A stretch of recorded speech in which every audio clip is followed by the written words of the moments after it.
Hello बच्चों, जो challenge लिया था मैं उस पर लगातार काम कर रहा हूँ। हालांकि मेरे पास रिसोर्सेज मिनिमम है ना। इंटरनेट कनेक्टिविटी हमारे पास बहुत स्ट्रांग नहीं है। मुझे वीडियो अपलोड करने के लिए छत पे बैठना पड़ता है, 2-2 घंटे तब जाके वीडियो अपलोड होता है। लेकिन मैं फिर भी कहता हूं, मैं हार नहीं मानूंगा। मैं सारे के सारे वीडियोज आपको दूंगा 10 के 10 चैप्टर्स के 10 दिन के अंदर। ठीक है, ये आपका सेकेंड वीडियो होगा फर्स्ट चैप्टर से, और मैं कोशिश करूंगा कि इसी वीडियो में आपका पूरा चैप्टर कंप्लीट हो जाए। और इसके बाद हम फिर बात करेंगे थोड़े से एक शॉर्ट वीडियो में विद द न्यूमेरिकल्स, कि किस टाइप के न्यूमेरिकल्स हमें प्रैक्टिस करनी है, किस टाइप के न्यूमेरिकल्स आ सकते हैं। ठीक है ना। न्यूमेरिकल बहुत छोटा पार्ट है, बहुत बड़ा पार्ट नहीं है, कम टाइम लेगा, 20-25 मिनट के वीडियो में वो हो जाएगा। ठीक है, मैं आपको एक आइडिया दूंगा, पढ़ना आपको है, ध्यान रखिएगा, पढ़ना आपको है, एग्जाम आपको देना है। ठीक है, मैं सिर्फ आपकी हेल्प कर सकता हूं। ठीक है, तो चलिए स्टार्ट करते हैं कॉलिगेटिव प्रॉपर्टीज से। कॉलिगेटिव प्रॉपर्टीज क्या होती हैं? ऐसी प्रॉपर्टीज जो किसी सॉल्यूट की क्वांटिटी पे डिपेंड कर रही हो, कि अगर क्वांटिटी चेंज कर दोगे तो प्रॉपर्टी चेंज हो जाएगी, है ना। मतलब मास डिपेंडेंट प्रॉपर्टीज या कंसंट्रेशन डिपेंडेंट प्रॉपर्टीज। कंसंट्रेशन बढ़ा दिया, कंसंट्रेशन बढ़ाने का मतलब है सॉल्यूट की क्वांटिटी को बढ़ा दोगे, या घटा दिया मतलब सॉल्यूट की क्वांटिटी को घटा दिया, तो उससे प्रॉपर्टीज चेंज हो जा रही हो। ठीक है ना। तो देखिए इसमें क्या है, colligative properties, the properties which depends on the number of solute particles और upon the molar concentration of solute in the solution. ठीक है ना। तो such type of properties are called as colligative properties. आपके सिलेबस में 4 है या 4 ही कॉलिगेटिव प्रॉपर्टीज है।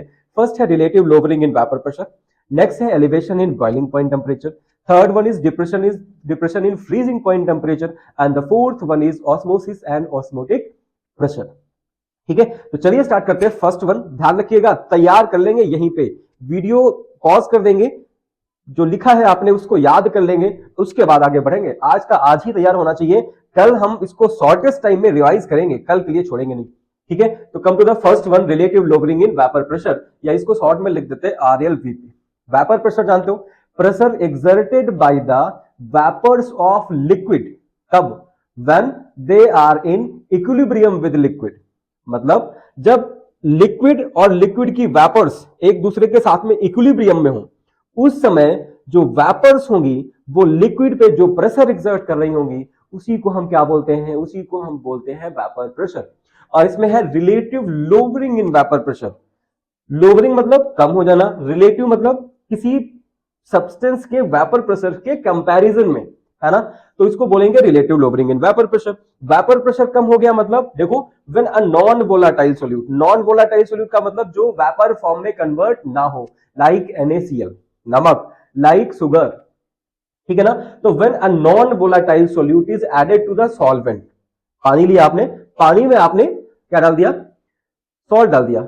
ठीक है, तो सॉल्ट क्या है? नॉन वोलाटाइल सॉल्यूट है, और वाटर क्या है? सॉल्वेंट है, प्योर सॉल्वेंट। तो when a non volatile solute is added to the solvent, the vapour pressure of the solution becomes less. क्योंकि जब सॉल्ट आपने पानी में डाला तो पहले तो वो दोनों प्योर स्टेट में थे, जब डाल दिया तो क्या हो गया? सॉल्यूशन बन गया। तो सॉल्यूशन का जो वेपर प्रेशर होगा वो कम हो जाएगा, किससे? प्योर सॉल्वेंट से। सॉल्वेंट क्या था? वाटर। ठीक है ना। तो when a non volatile solute is added to the solvent, the vapour pressure of solution becomes less than the pure solvent. ठीक है, वेपर प्रेशर कम हो गया। क्यों कम हो गया? वेपर प्रेशर कम हो गया मतलब नंबर ऑफ वेपर्स कम हो गई होंगी ना। अगर वेपर प्रेशर कम हुआ है तो वेपर प्रेशर तो वेपर्स के द्वारा ही प्रेशर है, इसका मतलब नंबर ऑफ वेपर्स कम हुई होंगी। और नंबर ऑफ वेपर्स कम क्यों हो जाएंगी पता है? क्योंकि आपने क्या ऐड किया है? Non volatile solute. ठीक है ना। नंबर ऑफ वेपर्स किस पे डिपेंड करेगी? सरफेस एरिया पे। और ये करेगा क्या? जो नॉन वोलाटाइल सॉल्यूट है, it will occupy some surface area from where evaporation takes place. मतलब जिस सरफेस से वेपर्स की फॉर्मेशन हो रही थी, जो वेपर प्रेशर एक्सर्ट कर रही थी, है ना, उस सरफेस एरिया को कुछ पोर्शन को किसने ऑक्यूपाई कर लिया? Particles of non volatile solute, particles of NaCl, if you have taken NaCl। ठीक है ना। तो जो अब वो है नॉन वोलाटाइल, वो तो वेपर में कन्वर्ट नहीं होगा, तो नंबर ऑफ वेपर्स कम हो गई, और नंबर ऑफ वेपर्स कम हो गई तो क्या हुआ? वेपर प्रेशर सॉल्यूशन का कम हो जाएगा, है ना। तो अगर हम मान लें कि PS is the vapour pressure of solution and P0A is the vapour pressure of pure solvent, जैसे हमने वाटर का एग्जांपल लिया था, तो vapour pressure of pure solvent, तो PS will be less than the P0A। ठीक है ना। Vapour pressure of solution will be less than the vapor pressure of pure component, vapor pressure of pure solvent, getting? अब देखो, according to Raoult's law कहता है कि PA is equal to P not A into mole fraction of ए।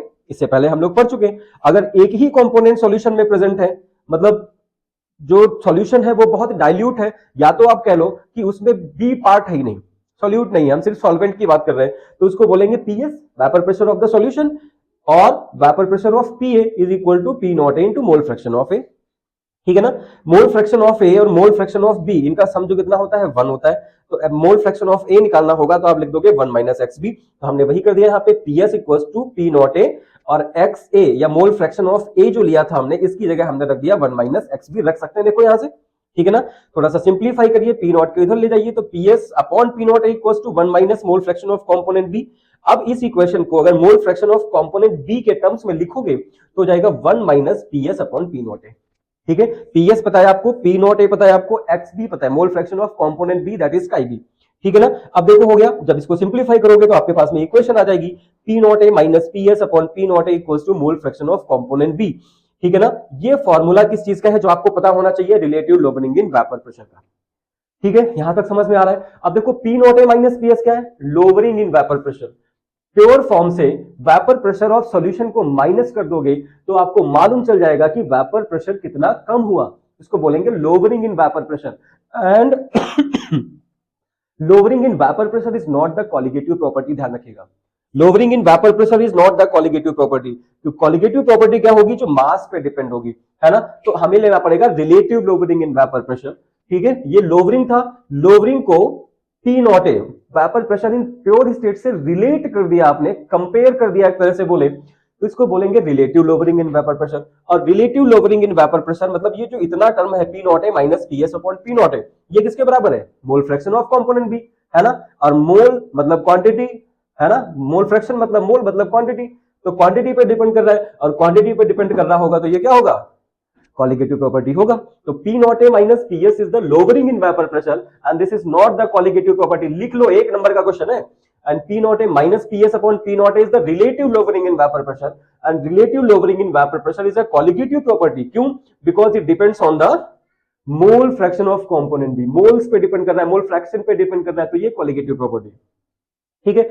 अब देखो ये जो mole fraction of component B है, ये कैसे आया होगा, ये mole fraction of component B कैसे आया होगा, आपको पता है, mole fraction of component B का मतलब moles of component B upon moles of component A plus moles of component B, यही तो लिखते हो, है ना? एनबी की जगह हम क्या लिख सकते हैं, एनबी हो जाएगा given mass upon molar mass, और एनए क्या हो जाएगा, W A upon M A. ठीक है ना? ये सारी वैल्यूज हम रख दें, और हम मान लें कि सॉल्यूशन बहुत डाइल्यूट है, बहुत डाइल्यूट है, तो ये जो एनबी है ये इस कैन बी नेग्लेक्टेड, ये लगभग 0 हो जाएगा। तो हमारे पास में एक इक्वेशन आ जाएगी, P not A minus P S upon P not A equals to W B is the mass of solute, M B molar mass of solute into M A molar mass of solvent, and W A given mass of solvent. ठीक है? This is relative lowering in vapour pressure expanded form. जब आप X B मतलब mole fraction of component B की value put कर देते हैं तो आपको ये रिलेशनशिप मिलती है। ठीक है? इस रिलेशनशिप को हम न्यूमेरिकल्स को सॉल्व करने में यूज कर सकते हैं, कब, जब सॉल्यूशन आपका कैसा हो, for a very dilute solution. अगर मतलब कंसंट्रेटेड सॉल्यूशन है तो फिर इस रिलेशनशिप को हम यूज नहीं कर पाएंगे, तो फिर हम क्या करें, इसको मॉडिफाई करेंगे। इसको मॉडिफाई करने के बाद आपके पास ये फॉर्मूला आएगा, P not A minus P S upon P S equals to W B upon M B into M A upon W A. ठीक है? And this equation can be used for dilute as well as for any solution, किसी भी solution के लिए हम इसको use कर सकते हैं। इसका मतलब हो गया कि अगर इस टॉपिक से न्यूमेरिकल अगर आता है तो एक तो न्यूमेरिकल यहां पे मिलेगा कितने मार्क्स का, 3 मार्क्स का। ठीक है ना? और 3 मार्क्स का जब न्यूमेरिकल सॉल्व कर रहे होगे तो आपको यही फॉर्मूला लगाना पड़ेगा, आप यही फॉर्मूला यूज करिए, इस फॉर्मूले को यूज नहीं करेंगे। इस फॉर्मूले को सिर्फ relative lowering in vapour pressure for dilute solutions के लिए हम इसको यूज करेंगे, और जब हमारे पास दोनों के लिए यूज करने वाला फॉर्मूला है तो फिर हम न्यूमेरिकल सॉल्व करने में ऑलवेज इस फॉर्मूले को यूज करें, इस फॉर्मूले को यूज ना करें। ठीक है? तो बताओ, relative lowering in vapour pressure समझ में आया।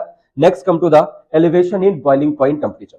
The second colligative property is elevation in boiling point temperature.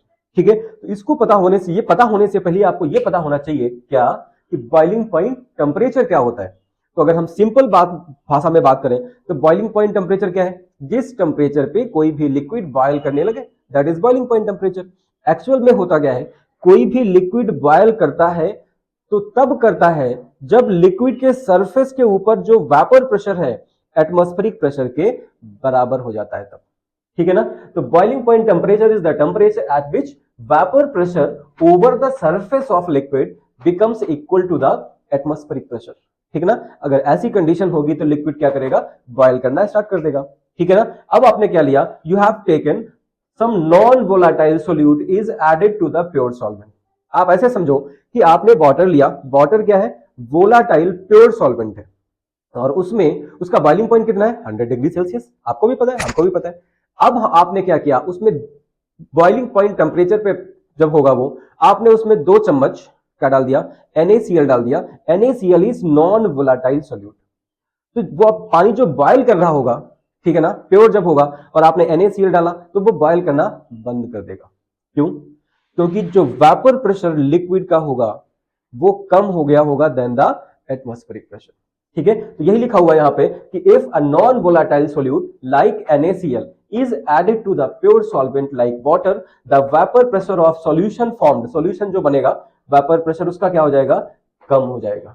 that is vapor pressure of solution is less than the atmospheric pressure, ठीक है ना। ये रीजन समझ में आया क्यों हुआ होगा ऐसा, क्यों हुआ होगा, वेपर प्रेशर क्यों कम हो जाएगा, क्योंकि some of the surface area will be occupied by the particles of non volatile solute, जो इससे पहले आपने पढ़ा था relative lowering in vapour pressure में, ठीक है ना। This means solution have to be heated at higher temperature in order that vapour pressure of solution will become equal to the atmospheric pressure. अब जो गिरा हुआ वेपर प्रेशर है, जो गिरा हुआ वेपर प्रेशर है, अगर आपको उस गिरे हुए वेपर प्रेशर को एटमॉस्फेरिक प्रेशर के बराबर करना है तो आपको टेंपरेचर बढ़ाना पड़ेगा, है ना। तो टेम्परेचर बढ़ाओगे तो क्या हो जाएगा, एलिवेशन, किस चीज का, बॉइलिंग पॉइंट का। Boiling point of solution will be greater than the boiling point of pure solvent. तो अगर हम लेट कर लें कि TB is the boiling point of solution and T0B is the boiling point of solvent, T0B लगा रहा हूं मतलब प्योर फॉर्म में, मैंने एग्जांपल लिया, समझिएगा।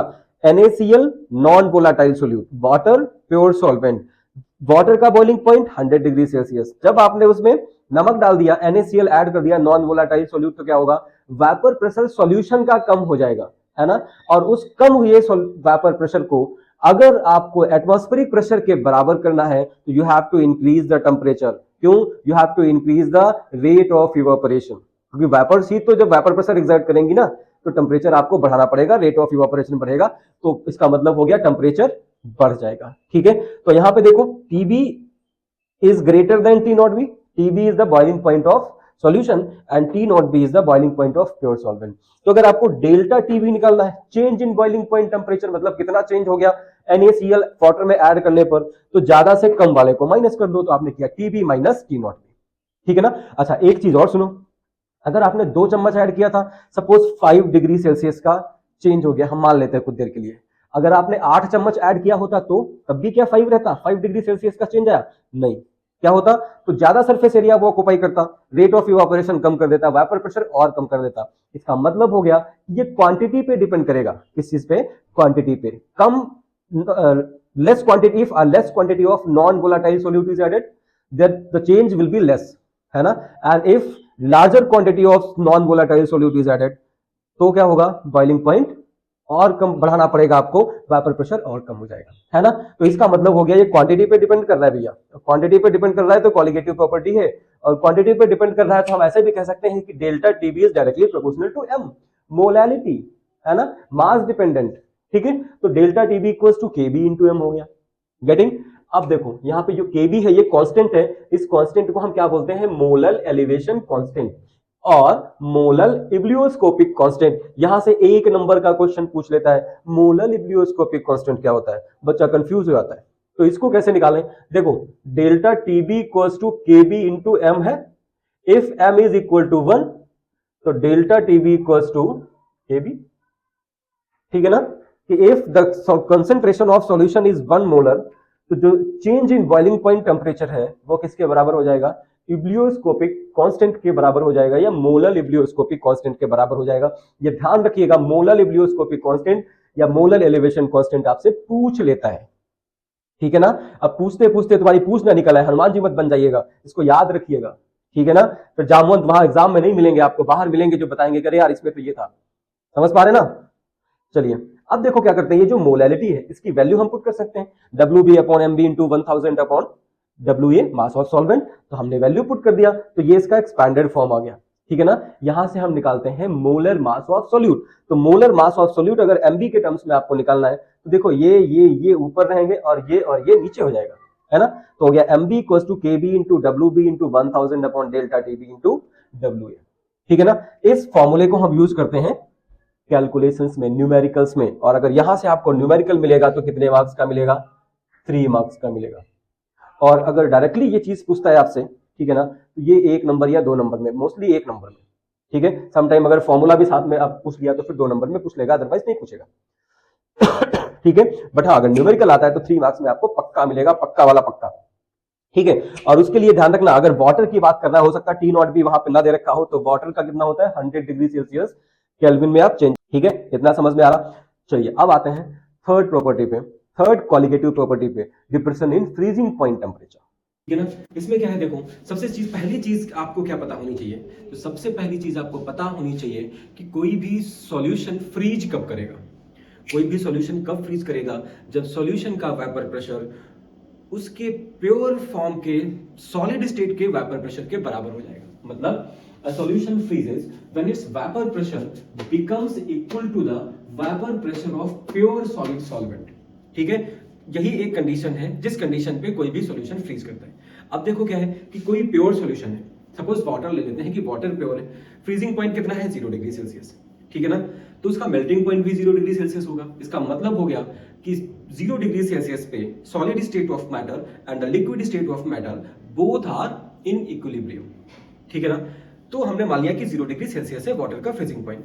अब क्या हुआ कि उसमें कोई आपने इंप्योरिटी ऐड कर दी, कोई सॉल्यूट ऐड कर दिया। पहले तो वो प्योर सॉल्वेंट था, है ना। अब क्या हो गया, वो सॉल्यूशन हो गया बाय एडिशन ऑफ इंप्योरिटीज।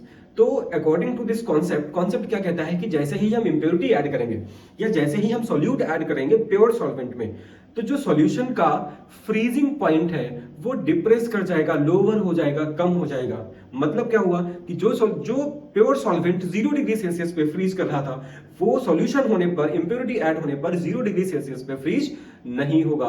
उसका फ्रीजिंग पॉइंट 0 से कम हो जाएगा, हो सकता है -1 हो जाए, 2 हो जाए, 3 हो जाए, व्हाटएवर। ठीक है ना। तो जब फ्रीजिंग पॉइंट कम हो जा रहा है, और फ्रीजिंग पॉइंट कम क्यों हो जा रहा है, क्योंकि वेपर प्रेशर कम हो जा रहा है।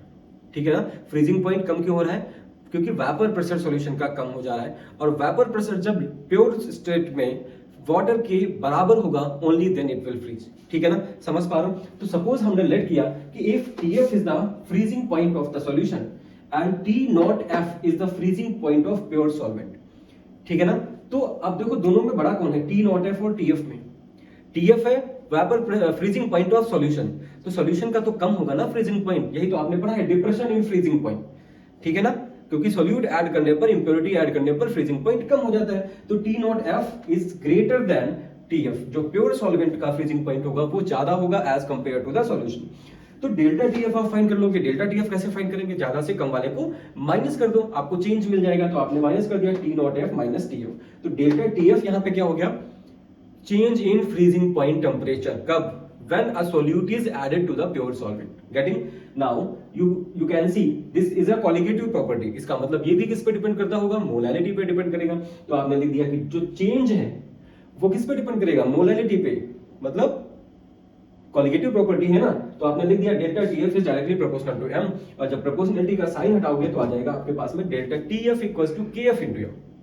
ठीक है। ये KF जो है इसको हम क्या बोलते हैं, मोलर डिप्रेशन कांस्टेंट। ध्यान रखिएगा, इसको हम क्या बोलते हैं, मोलर डिप्रेशन कांस्टेंट। और इसी को हम बोलते हैं क्रायोस्कोपिक कांस्टेंट, क्योंकि depression in freezing point temperature को हम क्या बोलते हैं, क्रायोस्कोपी। ध्यान रखिएगा, ये क्रायोस्कोपिक कांस्टेंट आपसे पूछ लेता है। ठीक है, 1 मार्क में पूछेगा। Depression in freezing point colligative property है कि नहीं है, ये आपसे 1 मार्क में पूछेगा। ठीक है ना। तो क्रायोस्कोपिक कांस्टेंट की अगर वैल्यू फाइंड करनी है तो m जो मोलैलिटी है इसको हम क्या कर दें, 1 कर दें। तो जो डेल्टा TF होगा, change in freezing point temperature, वो क्रायोस्कोपिक कांस्टेंट के बराबर हो जाएगा। कब, जब मोलैलिटी ऑफ द सॉल्यूशन कितनी हो 1 हो। ठीक है। अब इसको फर्दर एक्सपैंड करते हैं तो क्या होता है, m की वैल्यू रख दो मोलैलिटी की, WB upon MB into 1000 upon WA। इसके फिर हमने क्या किया, एमबी के टर्म्स में इस फॉर्मूले को लिख दिया। एमबी क्या है? Calculation for molar mass of solute, तो हो जाएगा KF into WB into 1000 upon delta TF into WA। ठीक है ना, ये समझ में आया। ये सारे जो टर्म्स है वो मैं आपको पहले ही बता चुका हूं कौन कौन से टर्म्स हैं। ध्यान रखिएगा, ये जो कॉलिगेटिव प्रॉपर्टी है यहां से लगभग 4-5 नंबर का टॉपिक आपको मिलेगा। ठीक है ना, टोटल चैप्टर 7 से 8 नंबर का, वैसे ये कितना मिलेगा? 4-5 नंबर का। अब सोचो ये जो क्वालिटेटिव प्रॉपर्टी है इसकी वैल्यू कितनी है। मैं थोड़ा सा लेट हो गया हूं क्योंकि मुझे घर जाना पड़ गया था बच्चों को छोड़ने के लिए, टाइम नहीं मिल पाया प्रॉपर, नहीं तो ये वीडियो हमें कल अपलोड कर देना चाहिए था। आज मुझे सेकंड चैप्टर स्टार्ट करना था, मैं कोशिश करूंगा कि आज ही सेकंड चैप्टर खत्म भी कर दूं।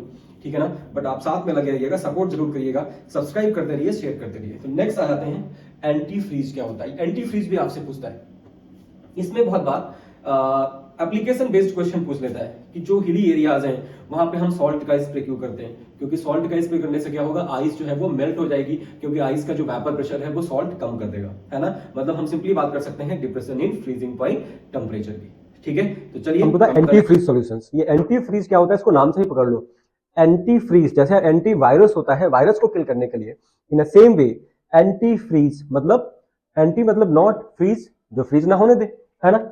तो एंटी फ्रीज का मतलब हो गया ऐसे सॉल्यूशन जो फ्रीजिंग पॉइंट कम कर दे। अब देखो ये हम कहां पे यूज करते हैं, ऐसी जगहों पे जहां का टेम्परेचर बहुत ज्यादा कम होता है। जो कार रेडिएटर्स होते हैं, ठीक है, अगर वो जम जाएंगे तो वो फट जाएंगे, है ना। तो अगर वो जो सॉल्यूशन है उसके अंदर वो फ्रीज ना हो तो वो बचे रहेंगे। तो उसको फ्रीज ना होने से बचाने के लिए हम लोग उसमें ऐड करते हैं एथाइलिन ग्लाइकोल एंड वाटर। ठीक है ना, ethylene glycol and water. Ethylene glycol का फार्मूला आपको पता होगा, ठीक है, क्या होता है? एथाइलिन ग्लाइकोल होता है, ये अल्कोहल है, dihydric alcohol, CH2OH and CH2OH। ठीक है, इसको वाटर के साथ में हम ऐड कर देते हैं, ठीक है, इक्वल वॉल्यूम्स में। ठीक है ना, जो क्या करता है, एंटी फ्रीज की तरह काम करता है। ध्यान रखिएगा, ये एंटी फ्रीज सॉल्यूशन आपसे 1 मार्क में पूछ लेगा। ठीक है ना, तो आप एंटी फ्रीज को एंटी फ्रीज मत समझिएगा, 1 नंबर समझिएगा, ये 1 नंबर का क्वेश्चन है। ठीक है ना, उसके बाद हम लोग आते हैं ऑस्मोसिस एंड ऑस्मोटिक प्रेशर पे। ये हमारी 4th कॉलिगेटिव प्रॉपर्टी है। तो ये ऑस्मोसिस भी पूछा जाता है, ऑस्मोटिक प्रेशर भी पूछा जाता है, रिवर्स ऑस्मोसिस भी पूछा जाता है। ठीक है ना, और उसके बाद ये वैन हॉफ थ्योरी का जो इक्वेशन आता है पाई इक्वल्स टू CRT, उसको भी पूछते हैं। तो ऑस्मोसिस क्या होता है? आपने सेल मेम्ब्रेन के बारे में पढ़ा होगा कि सेल मेम्ब्रेन में क्या होता है, जो कुछ मॉलिक्यूल्स, कुछ स्पेसिफिक साइज के मॉलिक्यूल्स उसके थ्रू इन आउट जा सकते हैं। ठीक है ना, तो इसी को हम बोलते हैं क्या, ऑस्मोसिस। ठीक है ना, movement of molecules of solvent from the region of lower concentration towards the region of higher concentration, या तो हम बोले from the dilute solutions towards the concentrated solutions, या तो हम बोले from pure solvent to the solution. ठीक है ना, देखिए the spontaneous movement of solvent molecules either from pure solvent to solution, ध्यान रखिएगा, प्योर सॉल्वेंट से सॉल्यूशन में जा रहे हो क्या, सॉल्वेंट के मॉलिक्यूल्स, या डाइल्यूट सॉल्यूशन से कंसंट्रेटेड सॉल्यूशन की तरफ जा रहे हो, किसके through, through semi permeable membrane. इस प्रोसेस को हम ऑस्मोसिस बोलते हैं। ये फालतू का है, 1 नंबर का क्वेश्चन यहां से आपसे पूछ लेगा, ऑस्मोसिस के बारे में लिखिए। और मैं गारंटी के साथ में कहता हूं, मैं जब कॉपियां चेक करने जाता हूं ना, लगभग 50 से 60% ऐसा बच्चा मिलता है जो ऑस्मोसिस की डेफिनेशन भी सही से नहीं लिख पाया होता है। समझ पा रहे हैं ना, तो हल्के में मत लीजिए किसी भी चीज को, आप बोर्ड के लिए जा रहे हो, आपको वो चीजें आपके दिमाग में बिल्कुल एक तरह से लिखी होनी चाहिए, रटी होनी चाहिए। ठीक है, ऑस्मोसिस समझ में आ गया। चलिए अब आ जाते हैं सेमी परमेबल मेम्ब्रेन कितने टाइप की होती है, ये भी पूछ लेता है कि किसी सेमी परमेबल मेम्ब्रेन का एग्जांपल दो। तो सेमी परमेबल मेम्ब्रेन जो है 2 तरह की होती है, वन इज द नेचुरल, जो नेचर गॉड गिफ्टेड है, and second one is synthetic, जो मैन मेड है, लेबोरेटरी कंडीशंस में उसको प्रिपेयर करते हैं। नेचुरल में पार्चमेंट मेम्ब्रेन आती है, bladder of goat and pig and the cell membrane. ये एग्जांपल याद कर लीजिएगा अभी। ठीक है ना, इसको हम बोलते हैं नेचुरल सेमी परमेबल मेम्ब्रेन। फिर से एक बात ध्यान रखिएगा, एक तो parchment membrane, example of natural semi permeable membrane, bladder of goat and pig, example of natural semi permeable membrane, and cell membrane. Cell membrane जो सेल में होती है, बायोलॉजी वाले बच्चे अच्छे समझ सकते हैं। ठीक है ना, और दूसरी कौन सी है, सिंथेटिक सेमी परमेबल मेम्ब्रेन, ये होता है कॉपर फेरोसाइनाइड। ठीक है ना, Cu2FeCN का होल 6। ठीक है ना, इसको हम बोलते हैं कॉपर फेरोसाइनाइड, इससे हम बनाते हैं लेबोरेटरी कंडीशंस में। ठीक है, भूलिएगा नहीं। और अगर आपको कोऑर्डिनेशन कंपाउंड्स पढ़ चुके हो तो इसका IUPAC नेम लिख के बता दो फटाफट, कोऑर्डिनेशन कंपाउंड्स का IUPAC नेम क्या होगा। उसके बाद थर्ड है हमारा ऑस्मोटिक प्रेशर, जो कि फिर से 1 मार्क का क्वेश्चन है कि ऑस्मोटिक प्रेशर क्या होता है। ठीक है ना। तो ऑस्मोटिक प्रेशर का मतलब pressure due to the process of osmosis. अब जिस तरफ को सॉल्वेंट के मॉलिक्यूल्स मूव कर रहे होंगे तो वो क्या करेंगे, अंदर से बाहर की तरफ एक inward force outward force exert करेंगे जिसको हम क्या बोलते हैं, osmotic pressure. The excess hydrostatic pressure that develops due to the osmosis at a particular temperature. Definition रटी होनी चाहिए, ध्यान रखिएगा। उसके बाद दूसरा डेफिनेशन क्या हो सकता है कि अगर उस ऑस्मोसिस को स्टॉप करने के लिए हम कोई प्रेशर लगा दें, एक्सटर्नल प्रेशर, तो वो एक्सटर्नल प्रेशर जो ऑस्मोसिस को क्या कर दे, स्टॉप कर दे, मतलब वहां पे ऑस्मोसिस हो ही ना, तो उसको हम क्या बोलेंगे, ऑस्मोटिक प्रेशर बोलेंगे। The external pressure that has to be applied on the solution to prevent the process of osmosis. मतलब वो एक्सटर्नल प्रेशर जो ऑस्मोसिस प्रोसेस को स्टॉप कर देता है, ठीक है ना। एक्सटर्नल प्रेशर हम किस पे लगाएंगे, सॉल्यूशन के ऊपर, जिससे कि ऑस्मोसिस रुक जाए, मतलब सेमी परमेबल मेम्ब्रेन के थ्रू जो सॉल्वेंट के मॉलिक्यूल्स का आदान प्रदान हो रहा है वो बंद हो जाए, तो उस प्रेशर को हम क्या बोलेंगे, ऑस्मोटिक प्रेशर। और अगर एक्सटर्नल प्रेशर ऑस्मोटिक प्रेशर से ज्यादा हो जाता है, ठीक है ना, इफ एक्सटर्नल प्रेशर या P external is greater then that osmotic pressure, तो क्या होगा, जो ऑस्मोसिस की प्रोसेस है वो रिवर्स हो जाएगी। Reverse in the sense, osmosis में क्या हो रहा था, सॉल्वेंट के मॉलिक्यूल्स सॉल्वेंट से सॉल्यूशन की तरफ मूव कर रहे थे, है ना, या डाइल्यूट सॉल्यूशन से कंसंट्रेटेड सॉल्यूशन की तरफ मूव कर रहे थे। इफ एक्सटर्नल प्रेशर जो आप बाहर से सॉल्यूशन पे लगा रहे हो वो ज्यादा हो जाए ऑस्मोटिक प्रेशर से, तो क्या होगा, movement of solvent molecules from the concentrated solution towards the dilute solution. ठीक है, कंसंट्रेटेड सॉल्यूशन में सॉल्वेंट की क्वांटिटी कम होगी, वहां से सॉल्वेंट के मॉलिक्यूल्स का मूवमेंट हो जाए टुवर्ड्स जहां पे सॉल्वेंट के मॉलिक्यूल्स ज्यादा है, ठीक है ना, तो उसको हम बोलेंगे रिवर्स ऑस्मोसिस। तो if external pressure greater than the osmotic pressure, the process of osmosis get reversed and that will be called as the reverse osmosis, or the movement of solvent molecules from the solution to the pure solvent। ध्यान रखिएगा, osmosis का just उल्टा, or from the concentrated solution towards the dilute solution is called as the reverse osmosis। ठीक है ना, तो reverse osmosis कहां मिलती है, कोई एग्जांपल बता सकते हो आप। आरओ वाटर पीते हो, आरओ वाटर की जो प्रोसेस है it is based on the process of reverse osmosis. समझ में आ रहा ना, शेयर कर दो फटाफट अपने दोस्तों को। उसके बाद हमारा आता है van Hoff theory of dilution. Van Hoff theory में दो थ्योरीज हैं, एक तो Boyle's van Hoff law and second one is Gay Lussac van Hoff law. Boyle's van Hoff law क्या कहता है कि osmotic pressure is directly proportional to the concentration, pi is directly proportional to c। pi क्या है यहाँ पे, osmotic pressure, c is the concentration, मतलब number of moles per unit volume। तो c की जगह हम n upon v भी लिख सकते हैं, n is the number of moles and v is the volume of solution, मतलब हम बात कर रहे हैं मोलैरिटी की, ठीक है ना। तो बॉयल्स वैन हॉफ लॉ कहता है कि osmotic pressure is directly proportional to the concentration at constant temperature.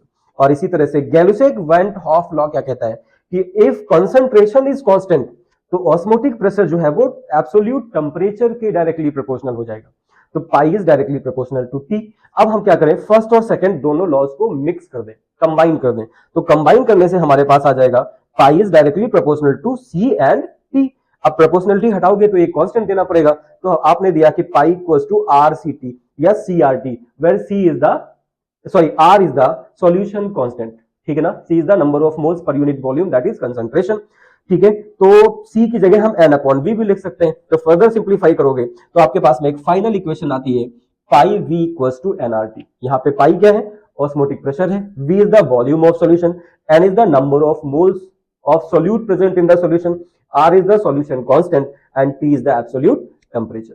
ठीक है ना। अब देखो इस इक्वेशन से, ये इक्वेशन है किसका, osmotic and osmotic pressure method, ठीक है ना, मतलब फोर्थ कॉलिगेटिव प्रॉपर्टी की इक्वेशन आती है। यहां से हम कैलकुलेट करते हैं molar mass of solute mb। तो मोलर मास जब कैलकुलेट करना होगा तो n की जगह हम लिख देंगे wb अपॉन mb।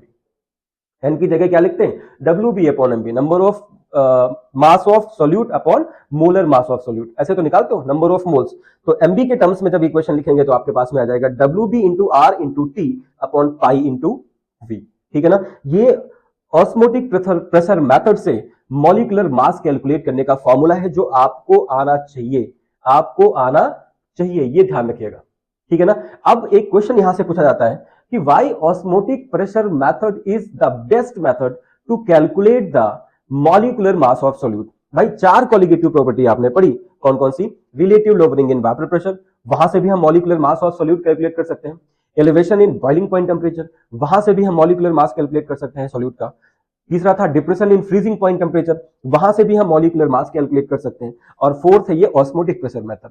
तो क्वेश्चन आता है कि osmotic pressure method best method क्यों है? 1 मार्क का क्वेश्चन है, चुटैया में मान लो, ठीक है। Osmotic pressure method is the best method to calculate the molecular mass of solute, ठीक है। तो होगा क्या, रीजन क्या है कि ये जो ऑस्मोटिक प्रेशर मेथड है इसको हम कैलकुलेट करते हैं, इसका हम मेजरमेंट करते हैं रूम टेम्परेचर पे, और बाकी जितनी भी क्वालिटेटिव प्रॉपर्टीज हैं ऑस्मोटिक प्रेशर मेथड को छोड़ के सब में क्या होता है, टेम्परेचर, हम रूम टेम्परेचर पे उनको कैलकुलेट नहीं कर सकते, ठीक है ना। तो जितने भी पॉलीमर्स हैं, जैसे बायोमोलिक्यूल्स हैं, पॉलीमर्स हैं, तो बायोमोलिक्यूल्स और पॉलीमर्स क्या है, टेम्परेचर बढ़ाने पे वो डिसोसिएट हो सकते हैं, मॉलिक्यूल्स स्प्लिट हो सकते हैं, क्योंकि वो मैक्रो मॉलिक्यूल्स है, बड़े बड़े मॉलिक्यूल्स है, हाई मॉलिक्यूलर मास है उनका, ठीक है ना। तो उनको हम क्या करते हैं, इस मेथड से ऐसे मॉलिक्यूल्स, कैसे, बायोमोलिक्यूल्स एंड पॉलीमर्स, क्योंकि उनका मॉलिक्यूलर मास बहुत ज्यादा है, हैवी मॉलिक्यूल्स है ना, उनका हम मॉलिक्यूलर मास ऑस्मोटिक प्रेशर मेथड से कैलकुलेट कर लेते हैं, क्योंकि ये मेजर करता है एट रूम टेम्परेचर, और बाकी किसी भी क्वालिटेटिव प्रॉपर्टीज से हम रूम टेम्परेचर से मॉलिक्यूलर मास को कैलकुलेट नहीं कर सकते, ठीक है ना, ध्यान रहेगा। तो इसके बाद जो हमारा टॉपिक है बहुत इंपॉर्टेंट, 1 नंबर का क्वेश्चन अक्सर पूछा जाता है कि आरबीसी को अगर हम 0.5% या 0.8% शुगर सॉल्यूशन में डाल दें या सॉल्ट सॉल्यूशन में डाल दें तो सेल पे क्या फर्क पड़ेगा, मतलब सेल श्रिंक करेगी या सेल एक्सपैंड करेगी। मतलब हम लोग पहुंचने वाले हैं isotonic, hypertonic and hypotonic solutions पे, बहुत ही इंपॉर्टेंट, ध्यान रखिएगा। ये सारे जितने मैं बता रहा हूं एक एक नंबर के, ये एक एक नंबर मिलके ही ये 7-8 नंबर बनेगा जाके, ठीक है ना। सिर्फ इस चैप्टर से न्यूमेरिकल 3 मार्क्स का मिलेगा, और न्यूमेरिकल इसी कॉलिगेटिव प्रॉपर्टी से होगा, ठीक है ना। अब डायरेक्टली इस कॉलिगेटिव प्रॉपर्टी को हम यूज नहीं करेंगे, इसके साथ में हम लगाएंगे वैन हॉफ फैक्टर आई भी, और वैन हॉफ फैक्टर हमारा नेक्स्ट टॉपिक होगा, अभी मैं आगे आपको बताने वाला हूं। उसके बाद मॉडिफाइड फॉर्म्स इनकी बताऊंगा, वैन हॉफ फैक्टर के साथ में ये जो कॉलिगेटिव प्रॉपर्टीज है ये कैसी रहेंगी। अब देखो आइसोटोनिक, हाइपरटोनिक और हाइपोटोनिक सॉल्यूशंस क्या होते हैं, यहां से बहुत ही अच्छे क्वेश्चन बनते हैं, ठीक है। इसको, इस टॉपिक को हल्के में मत लीजिएगा। देखो पहला है आपका आइसोटोनिक सॉल्यूशंस, आइसो का मतलब होता है सेम, ठीक है ना। ऐसे सॉल्यूशंस, ऐसे दो सॉल्यूशंस जो एक पास में रखे हों separated by the semi permeable membrane, और दोनों सॉल्यूशंस की जो कॉन्सेंट्रेशन है वो सेम हो, ठीक है ना। सपोज जैसे आपने दो सॉल्यूशन को लिए, एक सॉल्यूशन ए है और दूसरा सॉल्यूशन बी है, separated by semi permeable membrane, और अगर इन दोनों सॉल्यूशंस की जो कॉन्सेंट्रेशन है वो सेम है तो उसको हम क्या बोलेंगे, ऐसे सॉल्यूशंस को हम बोलेंगे आइसोटोनिक सॉल्यूशन, ठीक है ना। और जब ये आइसोटोनिक सॉल्यूशंस होंगे तो इसमें क्या होगा, ना सॉल्वेंट के मॉलिक्यूल ए से बी की तरफ जाएंगे ना बी से ए की तरफ जाएंगे, क्योंकि दोनों सॉल्यूशंस की कंसंट्रेशन सेम है, तो दोनों सॉल्यूशंस का जो ऑस्मोटिक प्रेशर होगा वो भी सेम होगा, है ना। इसका मतलब आइसोटोनिक सॉल्यूशंस में ऑस्मोसिस नहीं होती है, ठीक है, समझ पा रहे हो। अब देखो दूसरा है आपका हाइपरटोनिक, हाइप मतलब ज्यादा, ठीक है ना। ऐसे दो, जैसे ये दो सॉल्यूशंस हैं, अगर ए सॉल्यूशन की कंसंट्रेशन बी सॉल्यूशन की कंसंट्रेशन से ज्यादा है, if concentration of A is greater than the concentration of B, इसका मतलब हो गया कि ए जो सॉल्यूशन है उसमें सॉल्यूट की क्वांटिटी ज्यादा है और बी जो सॉल्यूशन है उसमें सॉल्यूट की क्वांटिटी कम है। तो जो ए होगा जिसकी कंसंट्रेशन ज्यादा है उसको हम क्या बोलेंगे, इसको हम बोलेंगे हाइपरटोनिक सॉल्यूशन, ठीक है। और जो दूसरा सॉल्यूशन है जिसमें कंसंट्रेशन कम है उसको हम क्या बोलेंगे, हाइपो। हाइपो का मतलब है, आप ध्यान रखो, लेस, क्या चीज लेस है, कंसंट्रेशन लेस है। अगर सॉल्यूशन की कंसंट्रेशन दूसरे सॉल्यूशन के कंपैरिजन में कम है तो उस सॉल्यूशन को हम बोलेंगे हाइपोटोनिक सॉल्यूशन। और ऐसे सॉल्यूशन जिसमें जिस सॉल्यूशन की कंसंट्रेशन किसी दूसरे सॉल्यूशन की कंसंट्रेशन से ज्यादा है उसको हम बोलेंगे हाइपरटोनिक। हाइप मतलब हाई, हाइप मतलब हाई, हाइपर, हाइपर मतलब ज्यादा, बोलते हैं ना गांव में, भैया बहुत हाइपर हो जाते हैं, हाइपर का मतलब बहुत जल्दी गुस्सा आ जाता है, तो इसका मतलब यहां पे होगा हाइपर का मतलब ज्यादा। ज्यादा क्या चीज है, ज्यादा है कंसंट्रेशन। कंसंट्रेशन कब ज्यादा होगी, जब सॉल्यूट की क्वांटिटी ज्यादा होगी सॉल्यूशन में, ठीक है। तो तीनों टाइप के सॉल्यूशंस आपको समझ में आ गए, isotonic, hypertonic and hypotonic. Isotonic जहां पे दोनों सॉल्यूशंस की कंसंट्रेशन सेम है, ठीक है, जहां पे दोनों सॉल्यूशंस का ऑस्मोटिक प्रेशर भी सेम है उसको हम बोलेंगे आइसोटोनिक सॉल्यूशन, ठीक है। दूसरा है हाइपरटोनिक, हाइपर का मतलब ज्यादा। अगर किसी एक सॉल्यूशन की कंसंट्रेशन दूसरे सॉल्यूशन के कंपैरिजन में ज्यादा है तो जिस सॉल्यूशन की कंसंट्रेशन ज्यादा है उसको हम बोलेंगे hypertonic solution, and the solution whose concentration is less as compared to the other will be called as hypotonic solution. ठीक है, अब एक चीज बताओ, एक सॉल्यूशन सपोज ये हाइपरटोनिक सॉल्यूशन है और ये वाला हाइपोटोनिक सॉल्यूशन है, दोनों को मैंने एक पास में रख दिया separated by semi permeable membrane. अब बताओ ऑस्मोसिस किधर से किधर की तरफ होगी, मतलब सॉल्वेंट के मॉलिक्यूल्स किस तरफ से कौन से सॉल्यूशन से कौन से सॉल्यूशन की तरफ जाएंगे। तो ध्यान रखो, जिधर सॉल्वेंट ज्यादा होगा, है ना, वहीं से सॉल्वेंट का मूवमेंट होगा किस तरफ, जिधर सॉल्वेंट कम होगा। ठीक है ना, तो सॉल्वेंट किस में ज्यादा है, हाइपोटोनिक में। तो ध्यान रखिएगा, osmosis always takes place from hypotonic solution to the hypertonic solution. ध्यान रखिएगा, कंसंट्रेशन किसकी ज्यादा है, हाइपर की। ऑस्मोसिस किधर होगी, हाइपो से हाइपर की। ये ध्यान रखिएगा, ये मतलब ऐसी चीज है जो बच्चे बहुत जल्दी भूल जाते हैं। क्यों, क्योंकि इस पे ध्यान कम देते हैं, है ना। किसी चीज में अगर कोई बच्चा कमजोर है, इसका मतलब उसने वहां पे कम जोर लगाया है, according to my MD sir.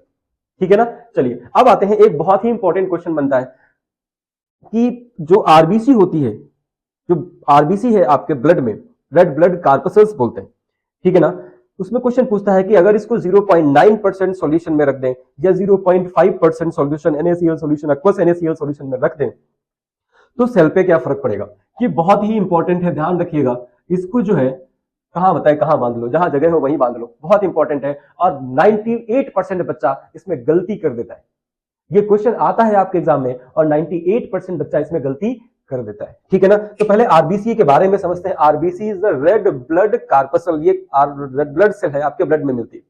ठीक है, इसकी जो कॉन्सेंट्रेशन होती है is equal to 0.9% aqueous solution of NaCl।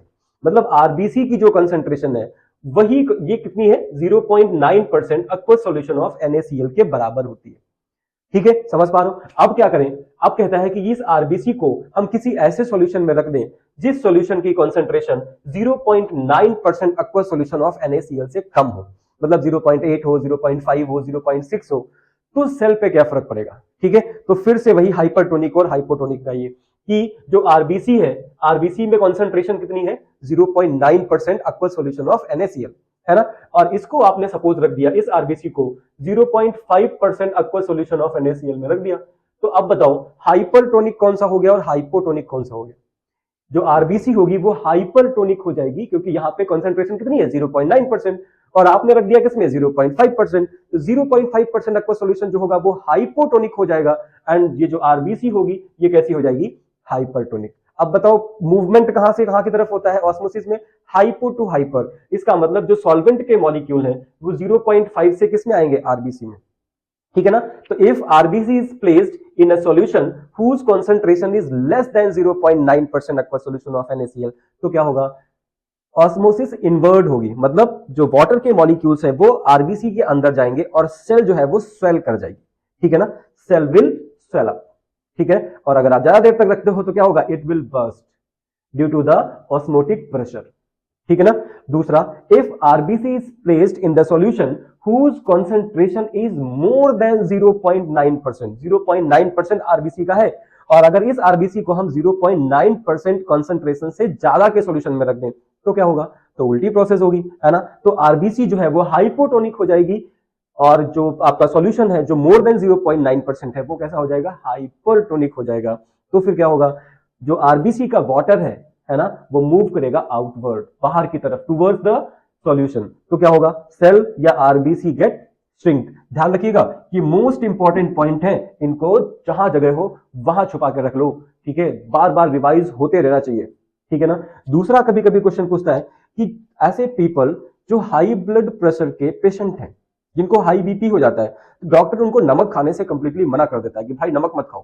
क्यों, क्योंकि नमक खाएगा तो क्या होगा, नमक खाएगा तो क्या होगा, फटाफट बताओ। नमक खाएगा तो सेल के अंदर NaCl की कंसंट्रेशन बढ़ेगी, है ना, मतलब ऑस्मोटिक प्रेशर बढ़ेगा, और ऑस्मोटिक प्रेशर बढ़ जाएगा तो फिर क्या होगा, ब्लड प्रेशर भी बढ़ जाएगा। ठीक है, तो high salt content intake will increase the osmotic pressure of the cell which in turn increases the blood pressure। तो इसका मतलब मोटा मोटा आप समझ लो कि अगर हाई बीपी है, आपने नमक खाया, तो फिर नमक क्या करेगा, आपके बीपी को और फर्दर बढ़ा देगा। क्यों, क्योंकि उससे ऑस्मोटिक प्रेशर बढ़ जाएगा तो ब्लड प्रेशर बढ़ जाएगा। ये भी क्वेश्चन आपसे पूछा जाता है 1 नंबर का।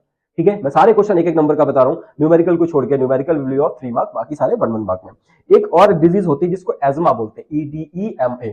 एजमा क्या होता है, जो पीपल होते हैं वो बहुत, कैसे बोले, थुलथुले टाइप के हो जाते हैं, जो उनका फैट है वो बहुत लटक टाइप का हो जाता है, बहुत ढीले टाइप के, ठीक है ना। तो उसमें क्या होता है, ये होता है due to intake of salt in high quantity. Food में अगर आप ज्यादा सॉल्ट लेते हो तो सॉल्ट आपकी सेल्स में एक्यूमुलेट करेगा, मतलब ऑस्मोटिक प्रेशर बढ़ाएगा, और आपको ज्यादा वाटर लेना पड़ेगा, जिससे आपकी जो सेल्स है उसमें वाटर भरेगा, और आपका जो शरीर है वो बहुत कैसे बोले, फ्लफी टाइप का हो जाएगा, है ना। और उसी को हम बोलते हैं एजमा, EDEMA। ये ध्यान रखिएगा, ठीक है, ध्यान रखिएगा, भूलना नहीं है कुछ भी हो जाए। एबनॉर्मल मोलर मास, नाम से ही पकड़ लो, एबनॉर्मल का मतलब जो चीज नॉर्मल नहीं है वो एबनॉर्मल है ना। एबनॉर्मल मॉलिक्यूलर मास से कॉलिगेटिव प्रॉपर्टी पे क्या फर्क पड़ेगा, मॉलिक्यूलर मास कुछ भी हो, नहीं फर्क पड़ेगा। क्या फर्क पड़ेगा, जो कॉलिगेटिव प्रॉपर्टी है, मतलब जो चारों कॉलिगेटिव प्रॉपर्टीज पढ़ी है आपने, they are inversely proportional to the molecular mass. अगर मॉलिक्यूलर मास बढ़ गया तो कॉलिगेटिव प्रॉपर्टी कम हो जाएगी, मॉलिक्यूलर मास कम हो गया तो कॉलिगेटिव प्रॉपर्टी बढ़ जाएगी, ठीक है ना। इसका मतलब हो गया कि मॉलिक्यूलर मास हमें जरूर पता होना चाहिए एग्जैक्ट, क्योंकि अगर पता नहीं होगा तो हमारी कॉलिगेटिव प्रॉपर्टीज चेंज हो जाएंगी, ठीक है ना। अब दूसरी चीज आती है कि ये जो मॉलिक्यूलर मास अभी तक हम पढ़ रहे थे, ये एबनॉर्मल कैसे हो जाता है, नॉर्मल क्यों नहीं रहता। तो एबनॉर्मल सबके लिए नहीं होता है। देखो, दो तरह के सॉल्यूट हम लोग यूज करते हैं, एक तो होते हैं इलेक्ट्रोलाइट्स।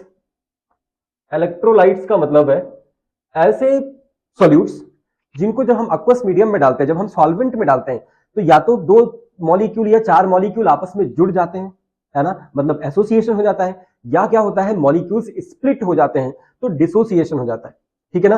तो एसोसिएशन या डिसोसिएशन से क्या होगा, number of solute particles change हो जाएंगे, और नंबर ऑफ सोल्यूट पार्टिकल पे ही डिपेंड करती है क्या, कॉलिगेटिव प्रॉपर्टी डिपेंड करती है, ठीक है ना। तो if a solute is non electrolyte, जैसे मैंने बेंजीन लिया, जैसे मैंने एथेनॉल लिया, तो उसमें क्या है, वो नॉन इलेक्ट्रोलाइट है, वो स्प्लिट नहीं होते हैं इनटू इट्स आयंस। तो उसके लिए जो मॉलिक्यूलर मास होगा वो एक्यूरेट मॉलिक्यूलर मास होगा, मतलब ऐसे सॉल्यूशंस जो ऐसे सॉल्यूट्स जो नॉन इलेक्ट्रोलाइट हैं, उनका जो मॉलिक्यूलर मास होगा that will be the accurate molecular mass. लेकिन दूसरी तरफ ऐसे इलेक्ट्रोलाइट्स जो ऐसे सॉल्यूट्स, मैं बार बार इलेक्ट्रोलाइट्स यूज कर रहा हूं, ऐसे सॉल्यूट्स जो इलेक्ट्रोलाइट है, मतलब जो या तो एसोसिएट हो जाते हैं, मॉलिक्यूल आपस में जुड़ जाते हैं, या डिसोसिएट हो जाते हैं, इसकी वजह से क्या होता है, मॉलिक्यूलर मास चेंज हो जाता है, और उसी को हम बोलते हैं एबनॉर्मल मॉलिक्यूलर मास, ठीक है ना। तो the change in the molecular mass of the solute of an electrolyte, ध्यान रखिएगा, ऑफ एन इलेक्ट्रोलाइट, इलेक्ट्रोलाइट मतलब जैसे कोई एसिड हो सकता है, या कोई बेस हो सकता है, या कोई सॉल्ट हो सकता है, ठीक है ना। तो हमने क्या बताया, change in the molecular mass of the solute of electrolytes like acids और बेसिस और सॉल्ट, ठीक है ना, किसकी वजह से, ड्यू टू द एसोसिएशन और dissociation of the solute particles into the solvent, the molecular mass will be called as the abnormal molecular mass. मतलब एबनॉर्मल किसका मॉलिक्यूलर मास हो जाता है, इलेक्ट्रोलाइट्स का जो मॉलिक्यूलर मास होता है वो कैसा हो जाता है, एबनॉर्मल हो जाता है। अब देखो इसमें एसोसिएशन कैसे होता है और डिसोसिएशन कैसे होता है। एक चीज आपको और बता दूं, जो एबनॉर्मल मॉलिक्यूलर मास है उसी को हम बोलते हैं ऑब्जर्व्ड मॉलिक्यूलर मास। जो एबनॉर्मल मॉलिक्यूलर मास है उसी को हम क्या बोलते हैं, ऑब्जर्व्ड मॉलिक्यूलर मास। तो एसोसिएशन ऑफ सॉल्यूट पार्टिकल्स, जैसे हमने एन नंबर ऑफ पार्टिकल्स लिए थे, ए कोई इलेक्ट्रोलाइट है और इसके मैंने एन नंबर ऑफ पार्टिकल्स लिए, जैसे हमने इसको सॉल्वेंट में डाला तो क्या हुआ, ये जो ए मॉलिक्यूल्स था, ये जो एन है वो एसोसिएट कर गया, मतलब मॉलिक्यूल्स ए के जो मॉलिक्यूल्स आपस में एसोसिएट कर गए, तो इसको हम इस तरह से रिप्रेजेंट करेंगे। जैसे एग्जांपल लीजिए एसिटिक एसिड या एथेनोइक एसिड। एथेनोइक एसिड में होती है hydrogen bonding, intermolecular hydrogen bonding, और इंटरमॉलिक्यूलर हाइड्रोजन बॉन्डिंग की वजह से ये जो एसिटिक एसिड के मॉलिक्यूल्स हैं ये डाइमर की फॉर्मेशन कर लेते हैं, मतलब दो मॉलिक्यूल्स आपस में जुड़ जाते हैं। जुड़ते कैसे हैं वो यहाँ पे देखो, जो कार्बोनिल ग्रुप का ऑक्सीजन है ये दूसरे मॉलिक्यूल के हाइड्रोजन के साथ में हाइड्रोजन बॉन्ड की फॉर्मेशन कर लेता है, तो ये डाइमर बना लेता है, मतलब ड्यू टू यहाँ पे क्या हो रहा है, एसोसिएशन हो रहा है। दूसरी तरफ देखो डिसोसिएशन, डिसोसिएशन में क्या होगा, मॉलिक्यूल स्प्लिट हो जाए, मतलब एक मॉलिक्यूल जो है अगर हम एक्वस मीडियम में डालें तो वो अपने आयंस में स्प्लिट हो जाए, दो में टूट जाए, तीन में टूट जाए, जैसे भी, है ना। जैसे ए बी कोई इलेक्ट्रोलाइट लिया आपने, है ना, ये टूट रहा है ए प्लस और बी माइनस में, तो यहाँ पे एक था, यहाँ पे कितने हो गए, टू पार्टिकल्स हो गए, ठीक है ना। तो इसको हम क्या बोलेंगे, एबनॉर्मल मॉलिक्यूलर मास, जिससे क्या होगा, जो कॉलिगेटिव प्रॉपर्टी है वो डिफर कर जाएगी, वेरी कर जाएगी। एग्जांपल लीजिए, जैसे NaCl लिया, आयोनिक कंपाउंड है, Na प्लस और Cl माइनस में टूटेगा, तो ये डिसोसिएशन हो रहा है, ठीक है ना। इसी को हम बोलते हैं एबनॉर्मल मॉलिक्यूलर मास। और ये एबनॉर्मल मॉलिक्यूलर मास आपसे पूछ लिया जाता है कितने में? 1 नंबर में। केमिस्ट्री में सारे क्वेश्चन एक ही नंबर के आते हैं यार, क्या बताएं। आपको लग रहा होगा ये एक एक नंबर बता के कितना बता गया, लेकिन मैं क्या करूं। और आपको भी पता है, आपने सैंपल पेपर्स देखे होंगे, एंड जो न्यूमेरिकल है, न्यूमेरिकल कभी 2 मार्क्स में आते हैं या 3 मार्क्स में आते हैं। बाकी जितना क्वेश्चन है मोस्टली वो कितने का होता है? 1 मार्क का होता है। कि अगर 3 मार्क्स का क्वेश्चन है तो वो 3 में स्प्लिट होगा। 5 मार्क्स का क्वेश्चन है, हो सकता है 3 2 में स्प्लिट हो या 1 1 1 5 में स्प्लिट हो, मतलब 1 5 टाइम्स, ठीक है ना। तो समझ पा रहे हो? तो ये एक नंबर जो मैं बता रहा हूं ना, इसकी वैल्यू समझिएगा, आपका पूरा केमिस्ट्री का पेपर एक एक नंबर से 70 नंबर का बनेगा जाके, ठीक है ना। समझ पा रहे हैं? नेक्स्ट हमारा जो टॉपिक आता है वैन हॉफ फैक्टर, बहुत इंपॉर्टेंट है। जो साइंटिस्ट है वैन हॉफ, उन्होंने वैन हॉफ फैक्टर दिया। वैन हॉफ फैक्टर क्या बताएगा? Van Hoff factor will decide the nature of the solute, ठीक है। अगर वैन हॉफ फैक्टर की वैल्यू 1 है, इसका मतलब जो सोल्यूट है उसमें कोई भी एसोसिएशन या डिसोसिएशन नहीं हो रहा है, ठीक है, वो नॉन इलेक्ट्रोलाइट सोल्यूट है। गेटिंग? और अगर आई की वैल्यू ग्रेटर देन 1 है, एक से ज्यादा हो जाती है, आई क्या है? Van Hoff factor.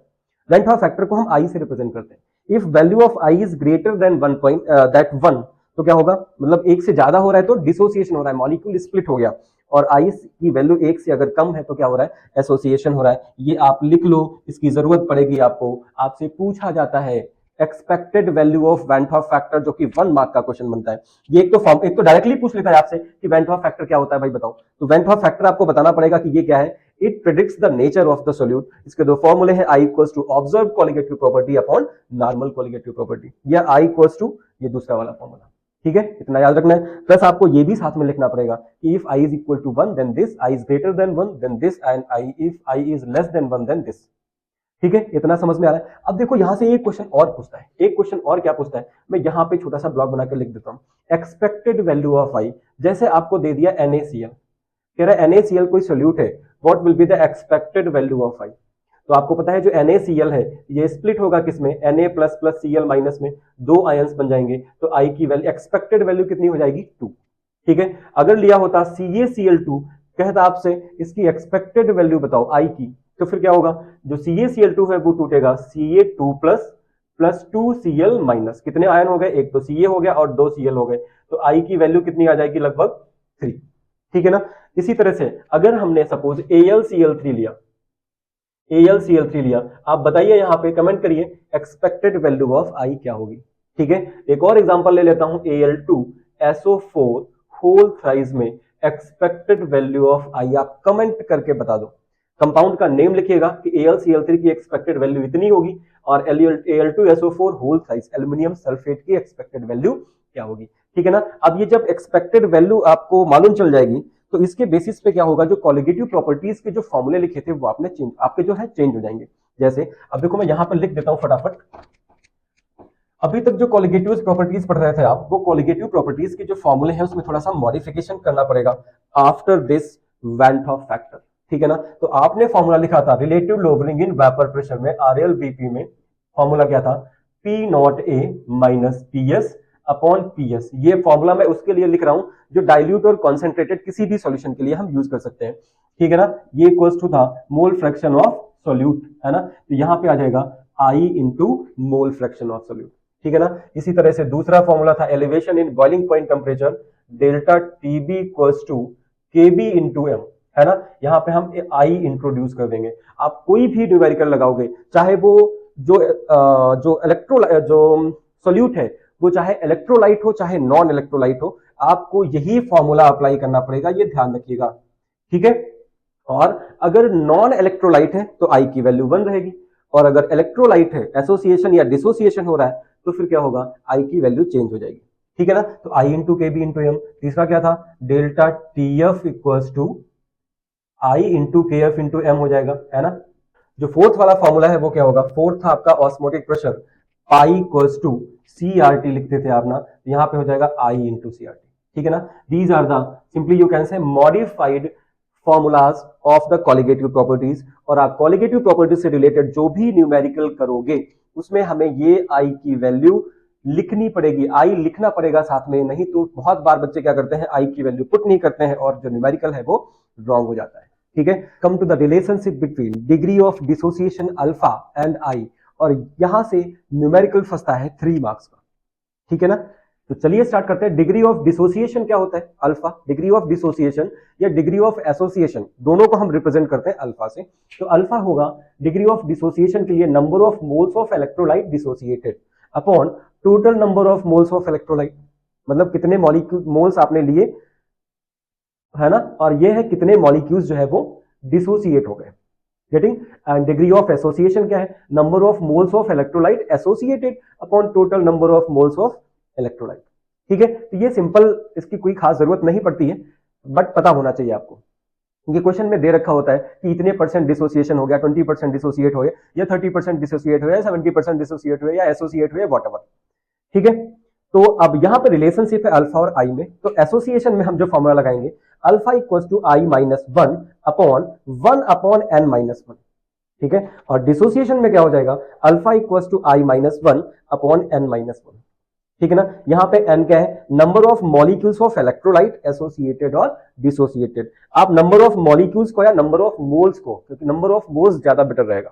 ठीक है ना, तो n is the number of moles of electrolyte associated और डिसोसिएटेड। तो इस तरह से ये चैप्टर खत्म होता है थ्योरेटिकली, न्यूमेरिकल्स अभी बाकी है। ठीक है, तो आप अभी थ्योरी तैयार करिए, थ्योरी पर वर्क करिए। न्यूमेरिकल्स के लिए मैं इसका अलग से एक वीडियो लेके आऊंगा, और मैं कोशिश करूंगा कि इतने न्यूमेरिकल्स आपको बता दिए जाए 30-35 मिनट में, और उसी में से वो न्यूमेरिकल, अगर इस चैप्टर से न्यूमेरिकल फंसता है तो उसी चैप्टर से आ जाए। ठीक है, तो अगर समझ में आया, अच्छा लगा, तो लोगों को शेयर करिए और सब्सक्राइब भी कर दीजिए।